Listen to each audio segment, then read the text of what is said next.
સુરતના વરાછા વિસ્તારમાં ડોક્ટરની ડિગ્રી ન હોવા છતાં ગર્ભમાં જ બાળકીઓની હત્યા કરનાર ફરાર ફાર્માસિસ્ટ રામ ગોપાલ ખંડેવાલની આજે પોલીસે આંજણા ફાર્મના પાછળના ભાગેથી ધરપકડ કરી છે. નવેમ્બર 2025માં પણ આ જ રામ ગોપાલ સિવાય હોસ્પિટલના નામે ગર્ભપાત કરતા પકડાયો હતો. તેની સામે ફોજદારી ગુનો નોંધાયો હોવા છતાં કાયદાના જરાય ડર વગર તેણે માત્ર 6 મહિનાના ટૂંકા ગાળામાં એ જ જૂના સ્થળે મમતા હોસ્પિટલનું નવું બોર્ડ મારી ગેરકાયદે પ્રવૃત્તિ શરૂ કરી હતી. આરોપી એટલો બેખૌફ હતો કે તે 10,000માં ઘરે જઈને ગર્ભ પરીક્ષણ કરી આપતો અને 15,000 રૂપિયામાં અસુરક્ષિત રીતે ગર્ભપાત કરી આપવાની સુવિધા પૂરી પાડતો હતો. રામ ગોપાલના આ કાળા કારનામાની ચર્ચા સુરતથી હજારો કિલોમીટર દૂર મહારાષ્ટ્ર અને રાજસ્થાન સુધી ફેલાયેલી હતી. પરપ્રાંતની સગર્ભાઓ અહીં ગર્ભપાત માટે આવતી હતી. નવાઈની વાત તો એ હતી કે જેની ચર્ચા અને રાજ્યમાં હતી તેનાથી સ્થાનિક આરોગ્ય વિભાગ સાવ અજાણ હતો.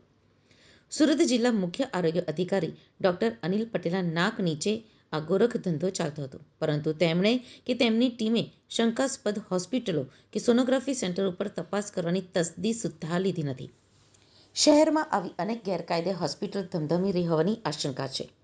ડોક્ટર અનિલ પટેલના કાર્યકાળ દરમિયાન કેટલાક સેન્ટરો ઉપર તપાસ થઈ અને કેટલા સામે કડક પગલાં ભરાયા.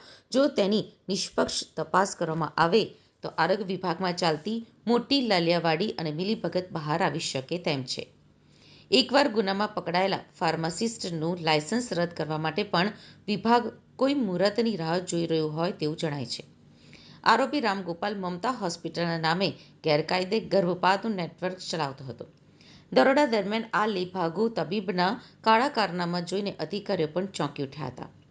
ઉલ્લેખનીય છે કે થોડાક દિવસો પહેલા જ આરોગ્ય વિભાગે મમતા મલ્ટી સ્પેશિયાલિટી હોસ્પિટલમાં દરોડા પાડ્યા હતા, જેમાં પોર્ટેબલ મશીન દ્વારા ગેરકાયદે ગર્ભ પરીક્ષણ અને માત્ર 15,000 રૂપિયામાં દીકરીઓનો ગર્ભપાત કરવામાં આવતો હોવાનો ખુલાસો થયો હતો.